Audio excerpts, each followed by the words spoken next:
And you R with आपली मुंबई की आवाज जितुराज 19.3 मिरची शॉट आणि नमस्कार माय माऊली मुंबई.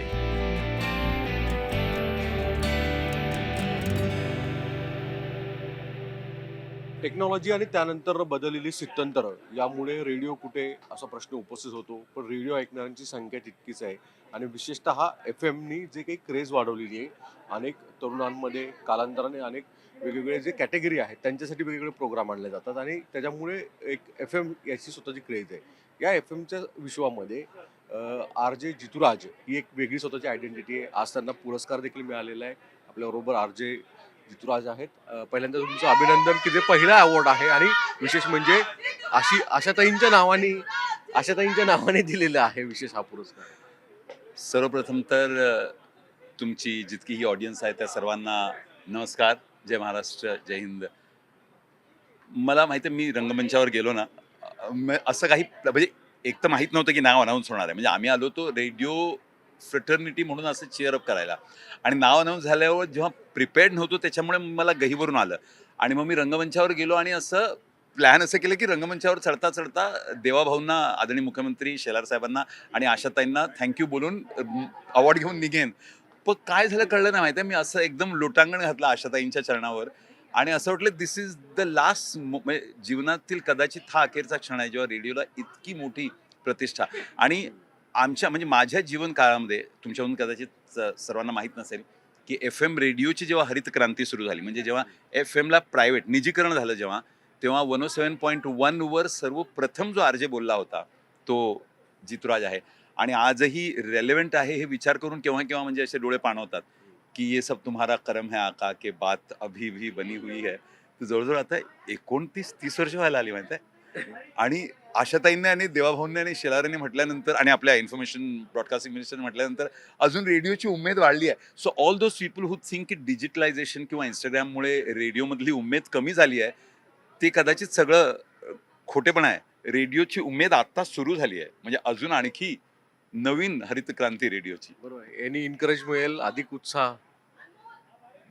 उत्साह म्हणजे दिस इज द बिगिनिंग. दॅट्स म्हणजे अजून आता हा पहिला दिवस आहे रेडिओचा आणि माझा हा पहिला पुरस्कार आहे गव्हर्नमेंट ऑफ हिंदुस्थान आणि महाराष्ट्राकडून. म्हणजे आता हे शुभारंभ आहे या पुरस्काराचं, best R J of the year. आता इथून कित्येक अवॉर्ड्स प्राप्त करायचे आहेत. तर आता तर आणखी दिलखुलास गप्पा रेडिओवर होणार आणि आणखी काही काही रेडिओवर एक्सपेरिमेंट्स वगैरे करायचे आहेत. शुभारंभ आहे हा. बरोबर. आर-जे ही नवीन म्हणजे ज्यावेळेस कन्सेप्ट आली त्यावेळेस तो जॉब कसा वाटत होता आणि आता जे ग्लॅमर त्याला आलेलं नको आहे. विचारूस. खरंच सांगायचं उत्तर ह्यांनी विचारलं की आरजे ही जेव्हा हे जॉब सुरू, तर मी ऑफिशियली पहिला आरजे हिंदुस्थानाचा. कारण आकाशवाणीवर जेव्हा सुरू झालं 2 तासाचा एफ एम होता तेव्हा टाइम्स ऑफ इंडिया ग्रुपने मला त्याच्यावर आरजे म्हणून टाकलं आणि मला रेडिओचं फक्त रेडिओ हा शब्द माहिती होता. आरजे वगैरे काय हे माझ्यापासून सुरू झालं. त्याच्यामुळे मी आकाशवाणीची जेव्हा शिळा चढायचो ना तेव्हा रडत चढायचो माहिती आहे. आणि कित्येंदा मी 2 तासाचा शो करताना अक्षरशः रडलेलो आहे गाण्यांच्या मध्ये. तेव्हा स्पूल्स होते आणि आम्ही स्पूल्सवरती रेकॉर्डेड गाणी न्यायचो आणि ते स्पूल्स लावायचो. तर मला स्पूल हे काय होते फक्त ऐकून होतो इंग्रजी शाळेचं असल्या कारणाने. पण स्पूल हाताळायचं कसं, तो स्पूल हाताळायचा, ब्रेकच्या वेळेला स्पूल स्पूल थांबवायचं आणि मग रेकॉर्डेड गाणी वाजवायची आणि बोलायचं माईकवर. माईकवर बोलणं म्हणजे आपल्या शाळा कॉलेजच्या प्रांगणामध्ये जे आपण इन्फॉर्मल बोलतो ते, हे ऑफिशियली बोलायचंय, चुकांशिवाय बोलायचंय आणि जबाबदारीने बोलायचंय. बापरे, भरपूर रडलेलो आहे मी. माझ्यासारखं कोणीच रडलं नसेल आरजे जितका मी रडलोय शो करताना. आता आवर्जून आशाताईंनी सांगितलं की मराठी किंवा जुनी गाणी सुद्धा आवर्जून चालवा, वाजवा. काय?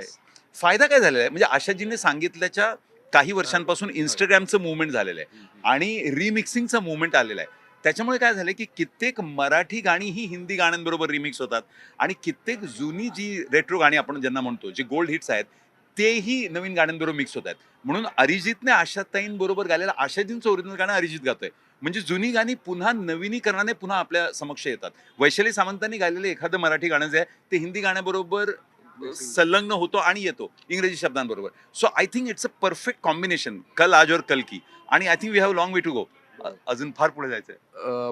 जे मराठी भाषेविषयीच आवर्जून सांगितलं जातं की लावा लावा, Right. मुंबईत आहे. Right. काय अपेक्षा व्यक्त आहे? आय डोंट थिंक त्याच्यात काही चुकीचं आहे. प्रत्येक राज्यामध्ये त्या त्या राज्याची जी भाषा आहे त्याला महत्त्व देण्यात काय. आणि हिंदुस्थान जो आहे तो कित्येक भाषांचं गंगा जमुनी संगम आहे. म्हणून प्रत्येक राज्यामध्ये स्वतःच्या भाषेचं काहीतरी असलं पाहिजे. आशाजी म्हणूत, आपले आदरणीय मुख्यमंत्री शेलार साहेब इन्फॉर्मेशन ब्रॉडकास्टिंग मिनिस्टर म्हणून किंवा जितूराज म्हणून असले पाहिजे. काय फरक पडतंय? आपण भाषेने समृद्ध राष्ट्र देश आहोत की. आणि प्रत्येक राज्यामध्ये स्वतःच्या भाषेला काही महत्त्व मिळण्यामध्ये आय डोंट थिंक कुणीही या विषयाच्या विरुद्ध जाईल. त्याला कसं करायचं ते आपल्याला बसून आपलं म्हणजे सो कॉल्ड जे बुद्धिजीवी आहेत त्यांना बसून त्याचा मार्ग काढावा लागेल. बाकी काय. आरजे वरून बोलताना तुझी जी नेहमीची टॅगलाईन आहे ती जरा शेवटी सांग आणि close कर. म्हणजे माझं शो नेहमी जनरली मी जेव्हा रेडिओवर बोलतो तेव्हा असं म्हणतो की माय माऊली मुंबई शो माझं मुख्यत्वे हिंदीमध्ये आहे. पण मला भरपूर भाषा येत असल्या कारणाने मी भरपूर भाषा त्यामध्ये निगडीत करतो. तर मी जनरली असं बोलतो की अँड यू आर विथ आपली मुंबई की आवाज जितुराज 98.3 मिरची शॉट आणि नमस्कार माय माऊली मुंबई. मी मुंबईला माय माऊली बोलतो. बरं वाटतं. थँक्यू, धन्यवाद. थँक्यू. जय हिंद जय Maharashtra. Video journalist Arvind Sagarkar, NDTV Marathi, Mumbai.